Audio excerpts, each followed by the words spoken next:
Friends, நான் மஜித் பேசுகிறேன். இப்போ நம்ம பார்க்குறோம்ல, இந்த மொபைல் வந்து சாம்சங்கில் ஒரு மாடலு.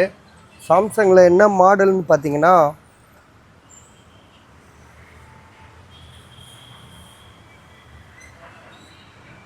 ஆக்சுவலாக இந்த மொபைலோட விலை வெறும் 4000 தான். இது மாடல் வந்து A23ன்னு நினைக்கிறேன். செட்டிங்குள்ளே போப்பா. இப்போ தான் ஒரு தம்பி வந்து விற்றுட்டு போகிறாப்புல. 4000 தான் போடுறோம். 5G மொபைல்னு நினைக்கிறேன். 5G தானே இது? A23 ஆமாம். 5G தான். 5G தான் பாஸ். இது டிஸ்பிளே சேஞ்ச் பண்ணியிருக்காப்புல. இங்கே பாருங்களா. நல்ல டிஸ்பிளே தான் போட்டிருக்கான். ஆமாம், நல்ல டிஸ்பிளே தான் போட்டிருக்கான். மட்டமான டிஸ்பிளேலாம் போடலாம். எப்படி இருக்கு பாருங்க. இது டிஸ்பிளே சேஞ்சு தான் ஆட ஆரம்பிச்சிடும். இப்போ டூப்ளிகேட் இதுனா ஆட ஆரம்பிச்சிடும். மேலே டெம்பர் கிளாஸ் போட்டிருக்கான். ஃபிங்கர் பிரிண்ட் ஒர்க் ஆகுதா? Side finger print.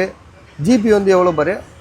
Samsung Galaxy A23 5G mobile. GB வந்து ஜிபி ரேம் வந்து உங்களுக்கு 8/128. வெறும் 4000 ரூபாய்க்கு 5G மொபைல் வாய்ப்பே இல்லை. செம்ம பீஸு. வாங்குறவருக்கு லக்கு தான். ஏன்னா 5G மொபைலில் 4000 ரூபாய்க்கு வாங்கி நீங்கள் ஒரு யூஸ் பண்ணுறது வந்து கேமராலாம் அது கொஞ்சம் சுமாராக தான் இருக்கும். காரணம் என்னென்னா நல்லா இருக்குண்ணே. ஆமாம், அது கொஞ்சம் டெஸ்ட்டு ஃபார்மாக இருக்கும். ஏன்னா டிஸ்பிளே சேஞ்ச் பண்ணியிருக்கல. 1x சூப்பராக இருக்கான். ஃப்ரெண்டெலாம் மக்காமல் தான் இருக்கும். ஏன்னா டிஸ்பிளே அதாவது அது குவாலிட்டிக்கு தகுந்த மாதிரி தானே என்ன இருக்கோ அதுதான் வரும். ஸோ இதோட ப்ரைஸ் வந்து பார்த்திங்கன்னா வெறும் 4000 ரூபா, 4000 rupees. 8/128.